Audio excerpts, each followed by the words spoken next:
Hey folks, Quilly18 here, and welcome to Why You Should Buy a Board Game in 5 Minutes, where I try to convince you to buy a board game in 5 minutes, or less, or more. And if there's going to be a video that was going to go more, it was definitely going to be this one, because I'm not going to talk about one board game today, I'm going to talk about several. I got a great question on Twitter asking for recommendations for good two-player games, which is always a difficult question to answer, or not a difficult question to answer, but something that people look for quite often. I'm often looking for 6-player games, because that's inside my group, but a lot of times 1v1 is a lot of fun, in particular if I want to play a game with Essentia or Briarstone or something like that. Very different kind of vibe. So, first things I'm going to recommend are some cooperative board games, starting with possibly the most well-known cooperative board game, Pandemic. This is a game where you and, well, it's 2 to 4 players work together to try to save the world from horrible, horrible diseases that are going to kill all of mankind. It's you versus the system. You're working together, and there's constant mounting pressure. It's not a very long game to play. You're talking about maybe about an hour to play a session of these, especially as you get better at it. There's a couple of really good expansions. There's also a really good variant of Pandemic called Pandemic Legacy. There's actually a few Legacy games. The idea with those is that every time you play, there are permanent changes to the game that happen. You're sort of thinking, you got to think of it as like playing through a season of a TV show, for example. Really a lot of fun. I like cooperative board games when you're talking about one-on-one, because some competition is good, but, you know, sometimes you just want to sort of relax with your friend and beat some other bad guy. In this case, the bad guy is disease. I want to talk about Arkham Horror, very good one as well, if you want to play something that feels a little bit more of a role-playing game when you're fighting, you know, some monster from beyond time and space. Flashpoint is a game I've actually done a video for before. In this cooperative board game, you and your friends are firefighters called out to a house that is currently on fire. You've got to rescue people and try to control the fire before the entire house burns down and kills you all. Very similar to Pandemic in terms of that sort of mounting pressure versus the system. Completely different mechanics and gameplay. You're going to be walking around a map of a house, and there's going to be explosions and fire and all kinds of craziness. Again, this is designed for 2 to 6 players, actually, which is quite cool. One of the things, the co-op board games, it's also worth noting that they're all effectively also playable one player if you're willing to play more than one of the characters in the game. So, great game. I've played this with 6. It's fantastic, but also works really well with just 2.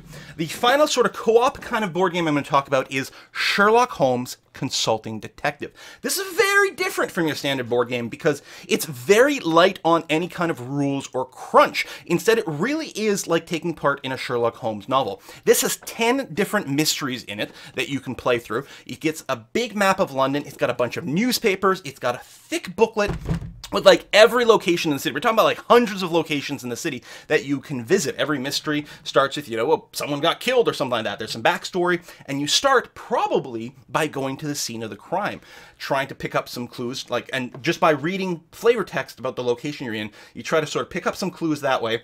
And then you've got to decide where you're going to go next. And again, you've got this giant directory of London. Maybe you want to go to the home of the co-worker, the partner of the person who was killed, because maybe that's a likely suspect.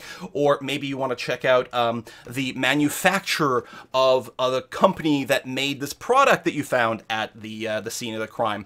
And that's it. You're just going through this booklet and reading and talking. The game does talk about a few different options for like you know, not non-cooperative play, like competitive play, and it does support arguably any player from like 1 to, you know, however many you want to fit around a table and talk about a mystery. I've played with 4 players. It's also excellent with 2 players. Really good game. If you want something that's a lot less board gamey, sort of crunchy rules, and a lot more just having fun solving a mystery with your friends. Next thing I'm going to talk about is very different. One Deck Dungeon. This is a great game that is about a dungeon crawl. You can choose from a variety of different sort of character classes, and you're going to get, you know, dice to do things with. And the deck that is the dungeon is going to be filled with monsters and traps, and you're going to have to overcome these as you go deeper and deeper and deeper into the dungeon to eventually fight the big bad, of which there's a few different ones.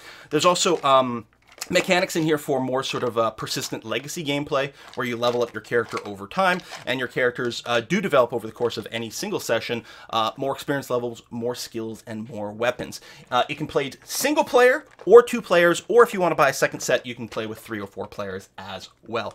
Heck of a lot of fun, really fast to play. You're talking about 30 minutes to an hour to play.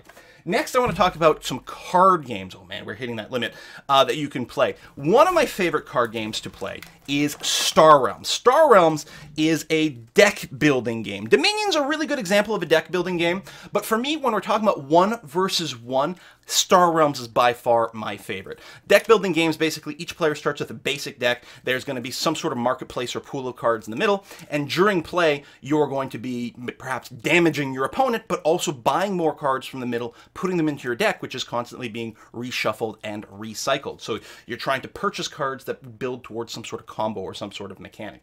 Star Realms, you're doing spaceships and stuff and developing an economy and blowing up your opponent and doing all kinds of cool stuff like that. It is by far my favorite deck builder right now.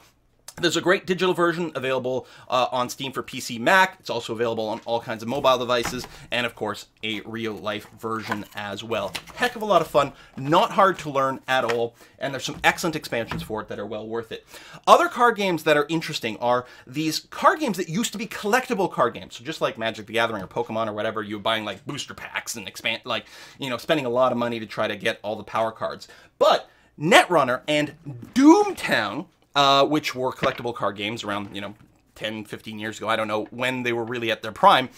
Came out with these box sets like this, which have a ton of cards in here, and you're all set up to build a bunch of decks with your friends and then play against each other. Netrunner is a sort of matrixy, sort of like hackers versus corporations game. Doomtown is a fantastic sort of Wild West kind of theme with, bandits and outlaws versus sheriffs, but also some like magic users, demon worshippers, holy rollers, shamans, undead.